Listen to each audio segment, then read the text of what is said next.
لما ببدأ يومي بألياف وبروتين ودهون صحية ده بيديني إحساس بالشبع فترة طويلة جدا.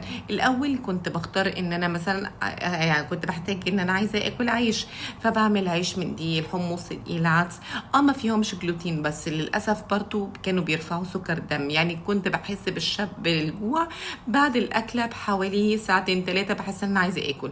لكن لما قررت إن أنا أشيل العيش بكل أنواعه حتى اللي ما فيهوش جلوتين، زودت من نسبة الألياف اللي هي الخس، وحطيت بروتين زيادة. يعني بدل البيض بقيت بحط بيض مع جبنة مثلا، وبعمل طبق زي ده باكله. بحس بجد عايزه اقول لكم ان انا بعد الطبق ده بقعد مثلا لحد وجبه الغداء ما بحسش بجوع تماما. يعني حوالي 4 5 6 ممكن توصل ل6 ساعات انا مش جعانه، لان بحس ان بطني مليانه على اخرها، ومع ذلك برضو حاسه بنشاط، مش حاسه ان انا بقى مهمده او الكلام ده. طبعا ما بين الفطار والغداء ممكن اخد قهوه ساده، وبطلت اخد سناك تماما، ودي تانية حاجه فرقت معايا في الشهيه. يلا جربوا الطريقه دي لو انتوا بتحسوا بجوع وشوفوا الفرق، واشوفكم على خير. يلا تهنوا بيومكم يا رب، واشوفكم على خير. باي باي.